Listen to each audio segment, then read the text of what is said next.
Hello my treasures, I hope you are keeping well and are keeping warm.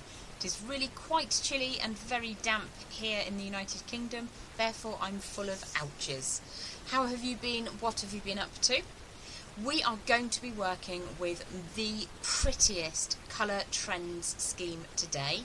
I want to drop you down to the board just to have a look at the bead mix and also a little bit of a sneaky peek of what we're going to create together. So let's just switcheroo the camera.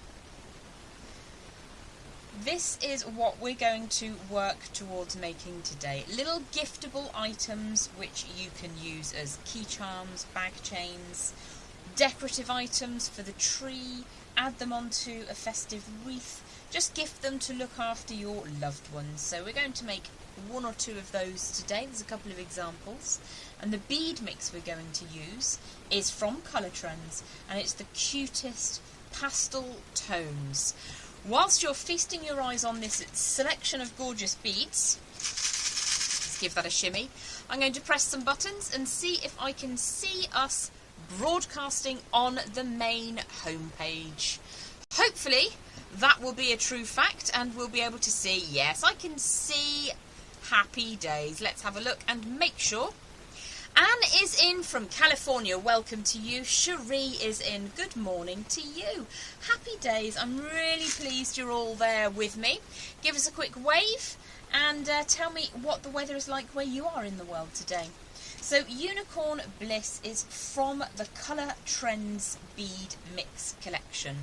It's a really gorgeous and very pastel toned, makes me feel all gentle and a bit squishy. Do you know what I mean? Hello Stacey, how are you? Are you Stacey or do you go by Stacey Lee? Welcome to you either way, my darling. I love this card that came with the box, by the way. I think that's really cool. I want them all to do that. Unicorn Bliss is the name, and the colours are brought to you by pastel pinks, ivories, gentle lilacs, pretty sky blues, and beautiful, almost opal-like crystal tones as well. Celia says, hi from a very wet and cold Bolton. It's much the same here today, Treacle. Really had lots of ouchies going on today. There's also some really glorious glass pearls or faux pearls in this mix, which work beautifully with those colour combinations. You've got a couple of really gorgeous and fun tassels there. I'm calling them tassels, they're really charms. Charms like a ballet dancer's dress. You have also got a couple of lucite pieces. Now these are really cool. They're smooth on the one side. Maria is in. Hi everyone, says Maria. Hello to you, sweetheart. And on the other side they are engraved. I believe it's lucite, although I could be wrong. Plenty of crystals to go around, but such subtle tones. It's one of my favourite bead mixes from Color Trends actually, which you wouldn't think if you know me personally. I like vibrant reds and blacks and purples and things, but this is a gorgeous mix. You've got some lovely metallics as well. You get a couple of these extended, almost ice cream cone like bead caps, and we're probably going to work with one of those today. You also get the standard, more standard size and style bead caps, which I imagine would look really beautiful. Let's grab one of those pearls. I think size-wise, yeah, that's dreamy. A really gorgeous collection anyway. So let's have a look. Maria says hi. Danielle says, love this mix. Me too, darling, me too. Can you all still see me? Because as far as I can see, everything's gone blank. How's it looking for you there? Give me a quick wave and make sure that you can still see everything. I don't know if that's Facey having a bit of a moment or quite what the drama is. I love this mix too. So give me a quick wave and let me know that you can see me and hear me okay. And then we will start talking about the wire that we're going to use today. I hope that all is well with you in your worlds and what you've been up to today. All is well, all is good. I've got one thumbs up. Are you still there? Let's pop you back down to that bead mix so you can have a gander at that. It's 49 degrees or 9.4 degrees C. Oh my gosh. Anne, it was 10 degrees here today and I felt quite cold. Danielle says, I can still see. Stacey's given me a thumbs up. Deanne says, yes, you are good. Happy, happy days. That makes me very pleased indeed. It's always a little bit of a concern when you're self-producing and directing as to whether things are actually going to go well. Maria says, I'm loving all the JJB workshops and learning so many techniques. I am loving seeing the work coming out of those as well. They are absolutely glorious. Cindy's given me a thumbs up as well. I appreciate it, guys. Very tricky to see. I've got no feedback screen now, which is always fun, but never mind. We're not going to worry about it. I'm going to plough on. As long as you can see, that makes me happy. I really love these. I know it's a crystal rondelle, and I know that you've seen them a dozen times before, but the rainbow refraction with that coating is absolutely divine. Donna is in. Hi, Jem and all. I hope that you are doing well today, my darling. So this is the name of the bead mix. Color Trends bead mix by the name of Unicorn Bliss. Stacey's in from Columbus, Ohio. Hello to you, my darling. So I've picked a couple of beads that I think it would be fun to work with today. I've just drawn a fairly random selection, although it's not truly random because there are a couple of bead caps, a couple of little halos up at the top, and a couple of larger beads, and a couple of beads which I think work really nicely for that part of the project. So you've all had a good gander at Unicorn Bliss. Let's pop that one out of the way and talk quickly about the wire. So I'm working with a medium temper wire today. You can use a soft temper wire as well. Hello, Jem, says Two Towel from Texas. How are you, my love? I hope that you are keeping well and hope that your weather is slightly better than mine. 18 gauge round wire. I have around about 16 or so inches to work with. I've already cut that from the reel, but I just wanted to show you the exact wire I'm demonstrating with today. If you needed to work with a softer wire, you absolutely can, but the reason I've chosen a medium temper rather than the usual raw copper that I work with is that it pays to have a little bit of extra rigidity, because these can open up. So you could wear them as cute earrings if you wanted to. As long as nobody grabs the end and pulls, you'll be absolutely fine.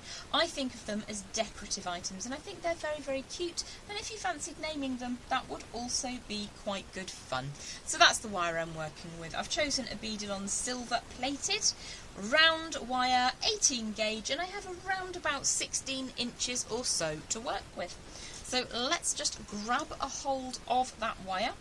16 inches, and the first thing I'm going to do, if it's at all possible today in chilly England, is I'm going to warm that through.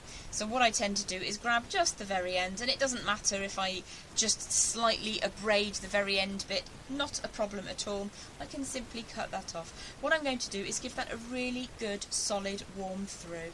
So I'm running that between the thumb and forefinger a good 4 or 5 times. I really want to get some warmth into this. As this cools down over the next 24 to 48 hours, it will return to its slightly firmer consistency, and that's quite important for this design. So I've given that a nice warm through, and if you put that on the back of your hand, especially on a chilly day like today, you'll definitely feel that heat is coming out of the wire, which is good. We want it to be toasty. Holly says, hi Jem and everyone, greetings from 57 degrees Florida. Chilly. I don't know what that is in centigrade, but it sounds chilly for Florida. I probably told you this before, but I've only been to Florida the one time. It was in 89 to 90, and it snowed, albeit about 5 flakes while I was there, but there were people running around never having had seen snow before and having a jolly good time, and then it melted very quickly. But happy memories of beautiful, beautiful Florida. Now I've just seen that the end here, not necessarily where I was gripping it with my pliers, but the end is a little bit jagged. So I'll always try and remember to just tidy that up with the flush side of my semi-flush cutters. Susie is in from Arizona. Hi to you, my lovely. So now I've got a nice flat end on that wire. I'm going to run a double spiral, a double coil. So you can see the coil design here. Paula English says, good morning from Willow. AM. Should that be in, is Willow, Alaska? Willow, Alaska, I think. 6 degrees. Yikes! That makes me feel quite toasty, although I'm not.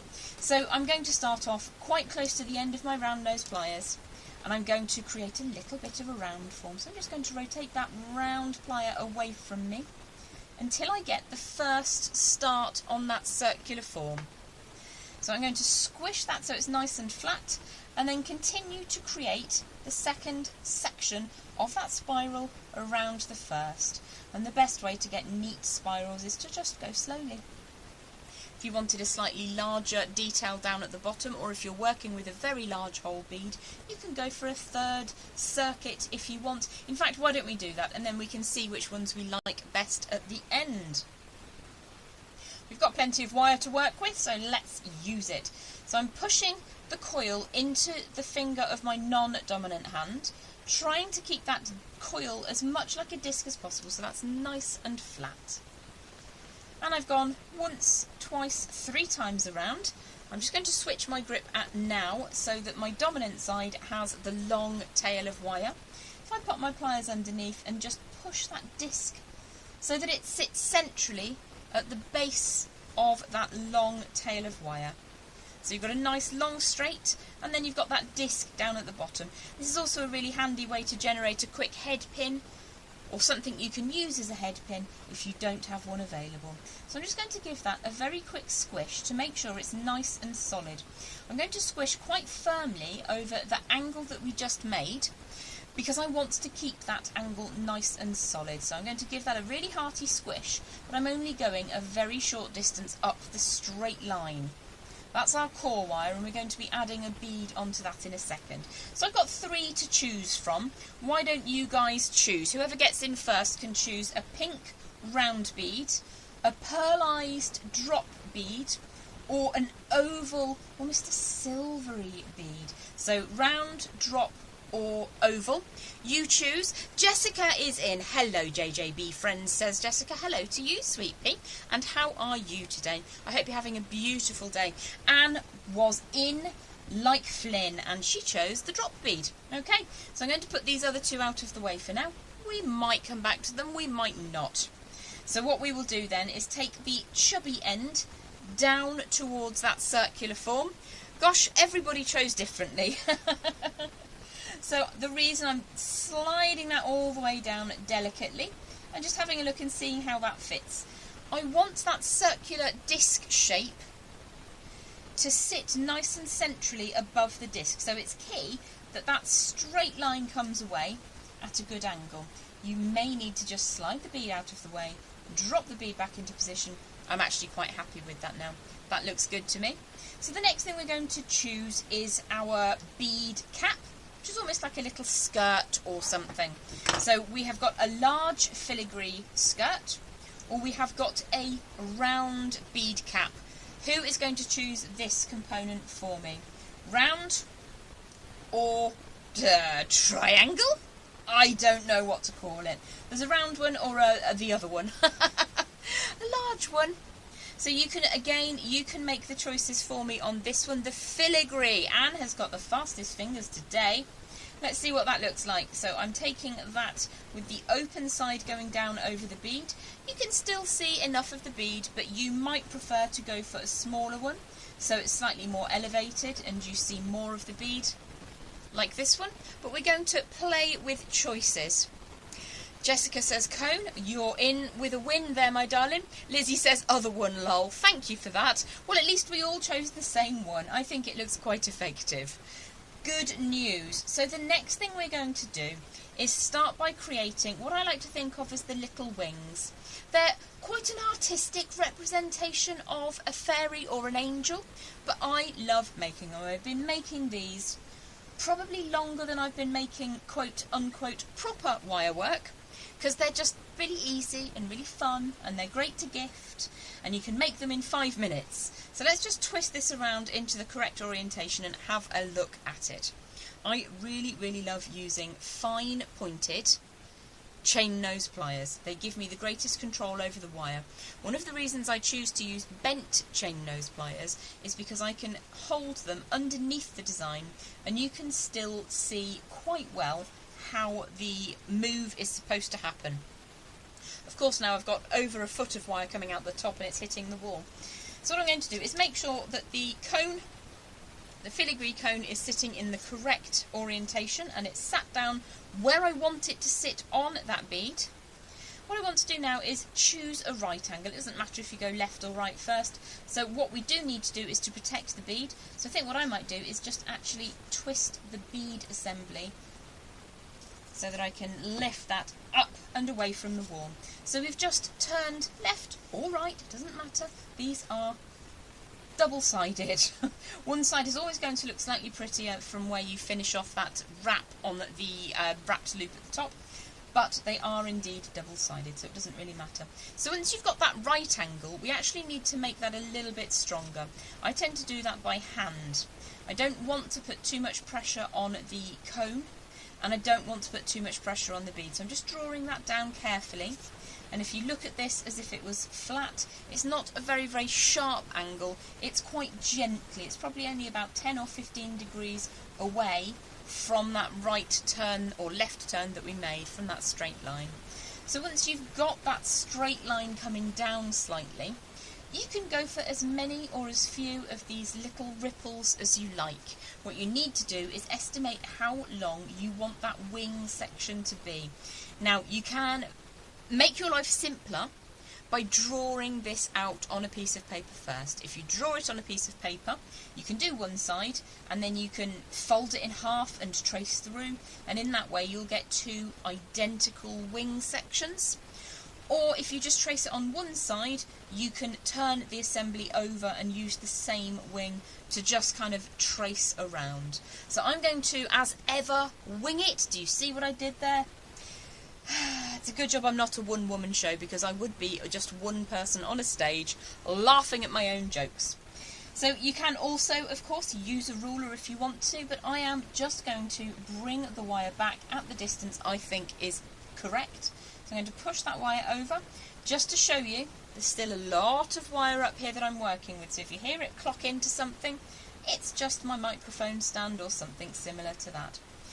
The wire itself needs to be travelling for the most part in the flat, as if those wires are squashed between two panes of glass.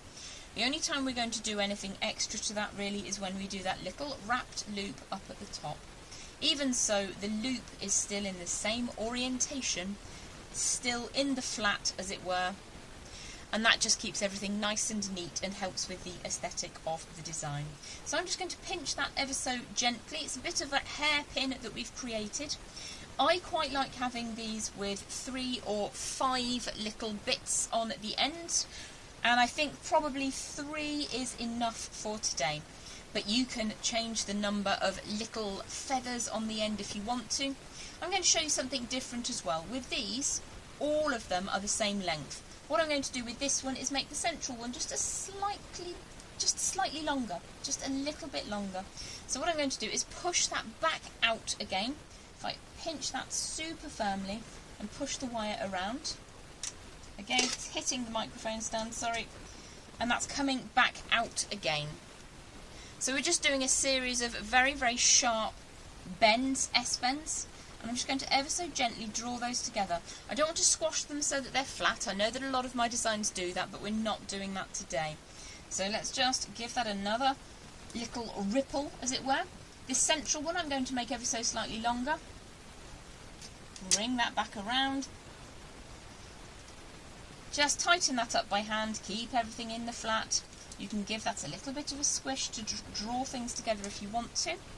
And then I'm going to try and bring the next angle at the same position. So if I just hold that very, very firmly, draw the wire back around, we will get to a stage when it's too short to hit things.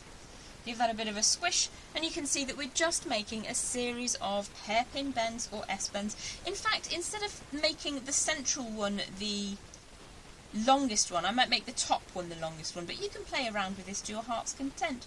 So let's take that top one out just a little bit further and then start bringing it back in. So what we need to do is put a little bit of extra warmth into that wire. Now you'll notice that that wire needs to come back down here, and the way that we're going to achieve that is to play around with how the distancing on those little hairpin bends works. So what we want to do is to bring the wires where the bends are closer together on the inside of the form.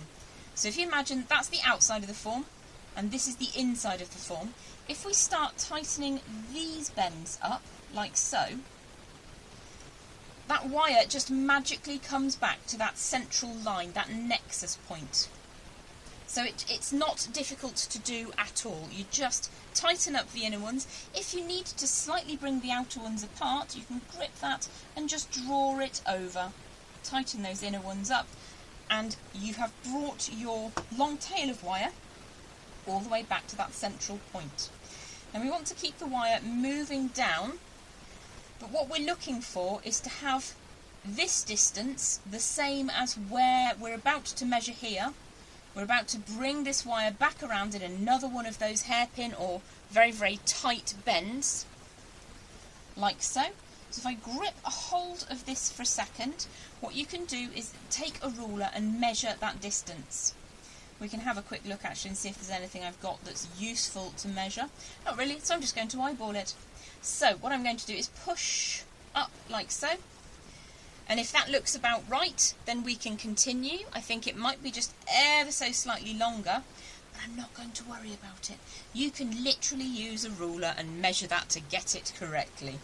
So if I grip from underneath and then bring the tail of the wire back in. So if you remember, we're looking for the outside hairpins to stay nice and juicy, and the inside hairpins are where we're going to tighten things up a bit. So we don't want that to be too small. You might need to move your pliers just to get that to sit correctly for you. And then we need to think about how far this section of wire came back in again. Tighten that up ever so slightly, I think, before going back out. And again, if you draw this out, you can then trace it in two different directions. So it looks good enough to demonstrate to you with. I think probably if I was making this, I might just refine those sizes slightly and make sure that I was doing it a little bit better. So what I'm going to do now, because it's easier for me, I'm right dominant, I'm going to flip that design over and mirror what I did on the first side, albeit that the mind is playing tricks on me at this stage, because this distance to the centre point is long, but the centre point to the outside is short, so it's making me think that it's much, much shorter on the left-hand side. I suspect if I measured it, it wouldn't be far off. Like I say, you absolutely can measure. Make your life just a little bit simpler. So let's bring that back in again. And then what we're going to do is match the line at which we make that little S-bend. So draw that back up and out. And then one last bend on the outside. Draw that back down to the centre point. Now, if you remember what we did, we just need to make sure that everything is kept flat in 2 dimensions. And what we're going to do is pinch up those inside S-bends, or race track hairpin bends, I believe I've started calling them. And you can keep those outer ones slightly more flared. And now this one looks even longer than the first one. But once we get that central line going back up, so what we need to do is hold that tail of wire, the elongated one that's coming all the way over here, and estimate where we need to put those pliers before bringing the tail of wire up so that it sits relatively centrally. So obviously you would want to take a little bit more time and maybe use a ruler. But what I'm going to do is just give that a tiny bit of a squish and see if I can get that to sit slightly tighter, to look a little bit more how I want it to be. You could even hammer those wing sections, the feather sections, if you want to. Now we're going to add on a head and a halo next. So the choices for the head today are blue, lilac, or I'm going to call it opal. I appreciate that it is in fact a glass bead with a coating, but it's very, very pretty. So you guys choose blue, lilac or opal, and that's where we'll go to next. And then we've got a couple of choices for later as well. So what do you think? Lilac. Anne is in there again with the fastest finger first. So let's put the lilac head on. Slide that down the tail of wire, and you can spend a little bit more time than I have just getting those angles to sit and make sure that you're happy. But the essence is there, isn't it? Hi Jem, make it look so easy. Oh, bless your heart. MC, sorry I can't stay. Recording this for future watching. Have a great day. Thank you so much, my darling. Lovely to have your company. See you on the replay. So we've gone for lilac. So there were a couple of choices for lilac anyway. What we need to do now is choose lucite or silver for the halo section. Either is going to look pretty. Both of my examples here have got the stardust silver sparkle up at the top, but we could also maybe go for a bead cap, although that might look more like a flower fairy cap. Flower fairies were a big thing when I was a child, and they used to have little acorn hats and the such. So again, Anne was in there fastest finger first and chose the lucite. So let's just pop that on and see what it looks like. I think it looks utterly charming. Well designed, my darlings, well designed. But there's so much to play around with in the Unicorn Bliss Color Trends mix that you can make umpty diddly of these. You've even got, which are absolutely perfect. Let's just pop one of those on top for a second. The rhinestone spaces. In fact, I'm going to add a little bit of gem stuff as well, and I'm going to choose to put one of those on top of the lucite, just to add a little bit of extra. So once you've designed your fairy or angel or figure, whatever you want to think of it, I prefer with the graduated feathers. Obviously you would want to measure them, they'd look a little bit nicer if you did. All we're going to do to finish off now is to create a wrapped loop up at the top. So I'm putting my pliers from underneath and turning a right angle bend. Again, keeping the design flat as if all of those wires are between two slices or panes of glass. So I like to keep the wrapped loop up at the top for hanging. So you can put this onto a keychain, you can hang it from the tree, do what you want with it. Donna says, I have a hard time getting in my head not to cross the wires and make the bends right. It's tricky and it's all about practice, my darling. Just keep going and be kind to yourself. Also, practicing in a soft wire can help you learn. So this is a perfect wire I'm working with today, which is, where did I put it? Over here. It's a Beadle 18 gauge German style, so it's quite sturdy. It's a medium temper to work with, but it sets nice and sturdy. Practice with some raw copper and you'll get on so well. You can then transfer any of your skills onto a firmer wire.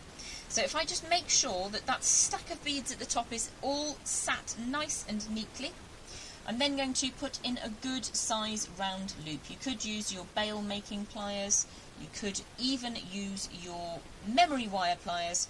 We've just made a nice round form to begin with. Squish that nice and flat, unless you're going to pop some chain into it. I wonder if I've got any chain here. Oh, how useless. I do not have any chain. If you wanted to add this directly into chain, pop the bottom link of your chain in before you start wrapping the loop. So what we're going to do is take that tail all the way around until we have filled that gap, making sure that we're being respectful to those beads. So that finishes at the back quite neatly. So I'm just going to trim that away cautiously. So cautiously that I forgot to cut.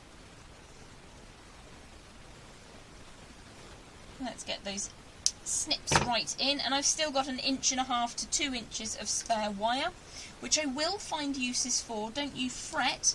Just means that it's less stressful if I have spare than if I'm making it with the very last tiny little bit. So I'm just going to make sure that the end of that wire is nice and tight. So as a group together we created this piece. Not very long amount of time to make them. And you do have so many choices with your Unicorn Bliss. Let's get that bit of paper off the top. So they're very cute just to make and gift, make and sell. Hang them on your tree, whatever you fancy doing. That's your gorgeous Unicorn Bliss. I kind of like the large oval. You could even have quite a funky one with a square head. And then a teeny tiny halo at the top. So you've got personality within a mix like this. Lots of different ways that you can build up your own little angels. Whoops. Let's get that back out of the way. So are there, let's wake up the pointy thing, you know, click, click, mouse. The mouse had gone to sleep. It always does that. It stays awake for 5 minutes and then it nods off and has a little snore. Do you have any questions about today's class using Colour Trends Bead Mix in Unicorn Bliss? It's a gorgeous, gorgeous blend. I really like making these little guys. I've been making them for donkey's years, probably before I even started making complicated wire jewellery. I was making these little chaps. Any questions at all, do not hesitate to ask, and I will be back with you again very, very soon. Might be making something with Home Alone. So if you fancy a bit of a make-along with me, but I haven't decided, I might do it with a Hallmark Xmas. Which do you think I should make with? Which do you think I should make with, Home Alone or Hallmark Xmas? That's what's coming up next. Susie says, very sweet to towel. This is so cool. Beautiful design as always, Jem. Thank you.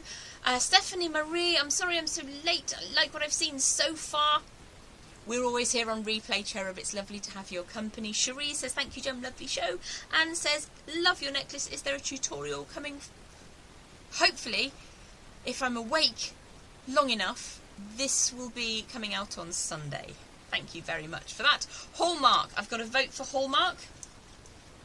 I don't believe I've ever seen a Hallmark Christmas movie, but I have seen Home Alone. Maybe I'll just choose both of them. That's an idea. Thank you very, very much, my darlings, for being with me here today at Jessie James Beads. If we haven't met before, my name is Jem. I'm from England. I make jewellery with wire and oh so much more, including a whole bunch of mess. It's a pleasure as ever to hang out with you and the gorgeous gals at JJB, but I will be back very soon. Lots and lots of love. Mwah.